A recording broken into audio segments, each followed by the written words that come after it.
ഭയങ്കരമായിട്ട് വയറ് ഇറങ്ങുന്ന ഉച്ചക്ക്. എന്തുവാന്ന്? ഈ മാലയുടെ മുത്ത് ഇങ്ങോട്ട് ഉരുണ്ട് വന്ന എന്റെ കഴുത്തിൽ മറ്റേ മുത്തുമാലയുടെ. നിന്റെ നീ അതിന് ഇന്നേ വരെ മുത്തുള്ള മാല ഇടുന്ന ഞാൻ കണ്ടിട്ടില്ലല്ലോ. അരുണേഷിന്റെ മുത്തുമാല ഹാള് വെച്ച് പൊട്ടി അതിന്റെ ഒരു മുത്ത് ഉരുണ്ട് ഇങ്ങനെ വന്ന് ഇതിനകത്തോട്ട് കയറിയടി. ഉള്ളത് പറ, എന്തുവാ തപ്പുന്ന? ഉള്ളത് പറയാൻ. എടി ഒന്നും തപ്പുന്നില്ല. ഒന്നും തപ്പുന്നില്ല അല്ലേ? ഇല്ല, ഞാൻ തപ്പില്ല. കൈ കാണിക്കും. കൈ കാണിക്കും. കൈ അതാണ് നിന്റെ കൈ? അല്ല, ഇത് കൈ പോക്കറ്റ്. ഇതൊന്നുമില്ല.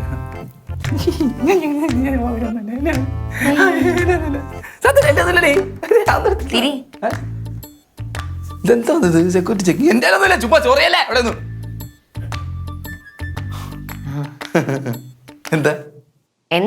എന്താണ് ചോദിക്കുന്നത്? ഒന്നും കാര്യമില്ലെന്ന്. ഞാൻ ചെറിയ കാര്യങ്ങളായിട്ട് കുറച്ച് കാര്യം ഡിസ്കസ് ചെയ്യാൻ വേണ്ടി ഇങ്ങോട്ട് വന്നാ. നീ ഇരിക്ക്, സംസാരിക്കാം നമുക്ക്. ഇരിക്ക്. ഞാൻ നിന്ന് ഡിസ്കസ് ചെയ്തോളാം. കറക്റ്റ് ഞാൻ കാര്യം പറയട്ടെ കളി. എന്തായാലും എന്റെ കല്യാണമൊക്കെ ഉടനെ വരുവാണല്ലോ. അപ്പൊ എന്റെ കയ്യിൽ കുറച്ച് കാശൊക്കെ വരുമല്ലോ. എടാ, കല്യാണം വരുന്നത് നിന്റെ കയ്യിൽ എവിടുന്നാടാ കാശ്? കല്യാണം വരുമ്പോഴത്തേക്കും കാശ് കയ്യിൽ നിന്ന് പോവാ ചെയ്യുന്നത്. ഓ, അപ്പൊ നീ കാശ് തപ്പാൻ ഇറങ്ങിയതാ? അയ്യോ, കാശ് തപ്പാൻ ഇറങ്ങിയൊന്നുമല്ല. ഉടനെ അതങ്ങ് എടുത്തിട്ട് നിന്റെ കാശ് എന്തിനാ എനിക്ക്?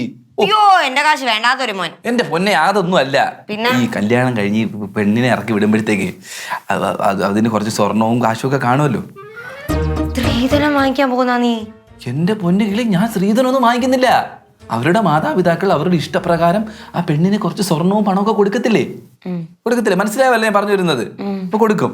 അപ്പം കല്യാണം കഴിഞ്ഞ് ഞങ്ങളിങ്ങനെ പിറ്റേ ദിവസം ചായയൊക്കെ കുടിച്ച് ഞങ്ങളിങ്ങനെ റൂമിൽ ഇരിക്കാം. അപ്പൊ നീ പെണ്ണ്, ഞാനാണ്, ഇങ്ങനെ ഇരിക്കാം. അപ്പൊ അതന്നെ, നീ ഇങ്ങനെ ഇരിക്കാണ്. അപ്പൊ ഞാൻ ചോദിക്കും, എന്റെ ബിസിനസിന്റെ കാര്യങ്ങളെ പറ്റി എങ്ങനെ സംസാരിക്കും. അല്ല, ഞാൻ പറഞ്ഞു വരട്ടെ, തീർത്തോട്ടെ. എന്റെ ബിസിനസിന്റെ കാര്യം പറ്റി അവളടുത്ത് സംസാരിക്കും. അപ്പൊ അവളടുത്ത് പറയും, അവളുടെ അടുത്ത് പറയും, എല്ലാം സുമേഷ് ചേട്ടന്റെ ഇഷ്ടം പോലെ എന്ന് പറയും. എന്ന് പറഞ്ഞിട്ട് അവളുടെ കയ്യിലിരിക്കുന്ന സ്വർണവും കാശും ഒക്കെ എനിക്ക് തരും. അപ്പൊ അവളടുത്ത് പറയാൻ വേണ്ടി എന്തെങ്കിലും ഒരു ബിസിനസ് ഐഡിയ വേണ്ടേ? തീർച്ചയായിട്ടും വേണം. ആ ബിസിനസ് ഐഡിയ ഒരു മേക്കപ്പ് ബ്യൂട്ടി പാർലർ തുടങ്ങുന്നതിനെ പറ്റിയാണ് ഞാനിങ്ങനെ കറങ്ങി കരുതി വന്നത്. അയ്യോ, ഞാൻ നേരത്തെ പറഞ്ഞ ഒന്നും കേട്ടില്ലായിരുന്നേ. അപ്പൊ ബിസിനസ് നീ എന്ത് തുടങ്ങുന്നെന്ന്? ഒരു ബ്യൂട്ടി പാർലർ തുടങ്ങുന്നു. Beauty parlour? അപ്പൊ അങ്ങനത്തെ പരിപാടി. അപ്പൊ ഈ സാധാരണ വർക്കിനൊക്കെ എത്ര കിട്ടും? അതിപ്പം അത് ഓരോന്ന് ഡിപ്പെൻഡ് ചെയ്താണ്. നമ്മളത് ആരെയാണ് ചെയ്യുന്നത്, അവരുടെ ഫിനാൻഷ്യൽ ബാക്ക്ഗ്രൗണ്ട് എങ്ങനെയാണ് എന്നൊക്കെ വെച്ചിട്ട് ഒരു റേറ്റ് കൂട്ടിയും കുറച്ചും അങ്ങനെയൊക്കെ വാങ്ങും. ജീവിച്ചു പോകണ്ടേ? ഞാൻ കുറച്ച് കാര്യങ്ങൾ അറിയണമല്ലോ. വേണ്ട. അല്ല, നമുക്ക് ഈ ഇതിന്റെ മേക്കപ്പിന്റെ കാര്യങ്ങളെ പറ്റി പഠിക്കാൻ നമുക്ക് യൂട്യൂബിൽ നോക്കി പഠിക്കാൻ പറ്റുമോ? അതിപ്പോ ഞാൻ പഠിച്ചിട്ടുണ്ടല്ലോ ഓൾറെഡി. അല്ല, അതും അറിയണമല്ലോ. അതിന്റെ ആവശ്യം ഉണ്ടെന്ന് എനിക്ക് തോന്നുന്നില്ല. കുഴപ്പമില്ല, നീ ലിങ്ക് ഉണ്ടെങ്കിൽ നീ എന്തായാലും അയച്ചാലേ, ഞാനൊന്ന് നോക്കിയിട്ട് ബാക്കി കാര്യങ്ങൾ നമുക്ക് ചെയ്യാം. അതിപ്പോ ഒരു കാര്യം കൂടെ പറഞ്ഞത്, നമ്മൾ ഈ മേക്കപ്പ് ചെയ്യാൻ വേണ്ടി ഒരു ബോക്സ് കൊണ്ടുപോകത്തില്ലേ? മേക്കപ്പ് ബോക്സ്, അതൊക്കെ എത്ര രൂപ? ഒരു 40,000 50,000. പക്ഷെ അത് നിനക്ക് ഇൻവെസ്റ്റ്മെന്റ് വേണ്ട. അതിന്റെ കാര്യമില്ല. അപ്പൊ അത്ര കയറത്തുള്ളൂ.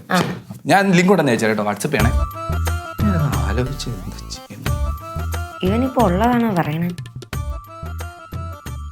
സുമേ, സുമേ, അമ്മ, സുമേനെ കണ്ടോ? അവൻ രാവിലെ പുറത്തോട്ട് പോയല്ലോ.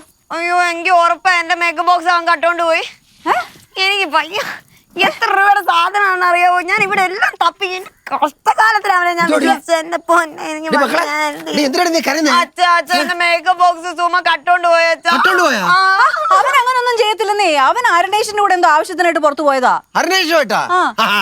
അരുണേഷ് ഇന്നലെ ഇവിടെ വന്നപ്പോഴേ എനിക്ക് തോന്നി അവന്മാര് തമ്മിൽ എന്തോ പ്ലാനിങ് നടത്തിയെന്ന്. എന്തോ മനുഷ്യ പറഞ്ഞത്? എന്ത് പ്ലാനിങ്? പിന്നെ അല്ലാതെ എടി, നിന്റെ ബോക്സ് അവന്മാര് കൊണ്ടുപോയി മറിച്ച് വിറ്റു. അയ്യോ, എന്റെ മേക്കപ്പ് ബോക്സ് ആച്ചാ ഞാൻ എത്ര രൂപ കഷ്ടപ്പെട്ടുണ്ടാക്കിയത്. കരയിട്ടെന്ന് അവളെ വിഷമം അവള് കരഞ്ഞു തീർക്കട്ടെ. മക്കളെ ഓ, അമ്മയ്ക്ക് സിന്ധു ചേച്ചി കേൾക്കുന്നില്ല. എന്റെ എത്ര രൂപയുടെ മേക്കപ്പ് ബോക്സ് അമ്മയുടെ മോൻ കട്ടോണ്ട് പോയെന്നറിയോ? എല്ലാരും കേൾക്കട്ടെ. സുമ കള്ളനാണ്. അയ്യോ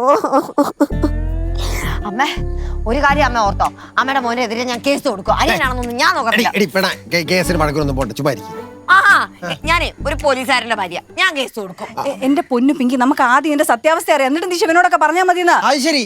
അപ്പൊ ഇത്രയും നേരം ഞങ്ങൾ പറഞ്ഞപ്പോ നിനക്ക് ഒരു വിശ്വാസം ഇല്ലല്ലേ? എനിക്ക് നിങ്ങളെ തീരെ വിശ്വാസമില്ല. നിങ്ങളെ കുത്തിത്തിരിപ്പിന് മിടുക്കണം. അയ്യോ, കുത്തിത്തിരിപ്പിക്കുന്ന ആരാണെന്ന് ഇവിടെ എല്ലാവർക്കും അറിയാം. നിനക്കല്ലെങ്കിൽ സുമേഷ് ഭയങ്കര പുന്നരിപ്പാണല്ലോ. ആണെന്നങ്ങ് വിചാരിച്ചു. എടി, പിള്ളേരായാലേ തല്ലി വളർത്തണം, തല്ലി. അവൻ വളരുന്ന സമയത്ത് നിങ്ങൾ ചന്ദ്രനിലൊന്നും പോയിരിക്കലായിരുന്നല്ലോ, തല്ലി അങ്ങോട്ട് വളർത്തായിരുന്നില്ലേ? തല്ലുപടി തല്ലു അവയ്ക്ക് വരട്ടെ. എനിക്കിവിടെ ഒരുത്തരം പേടിയൊന്നും ഇല്ല കേട്ടാ.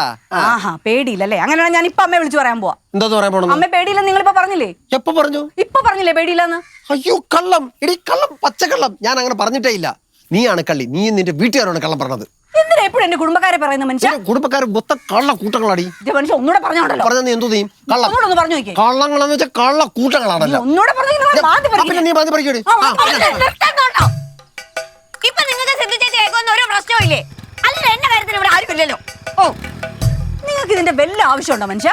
കള്ള കൂട്ടങ്ങള് ആ വന്നിരിക്കുന്നു.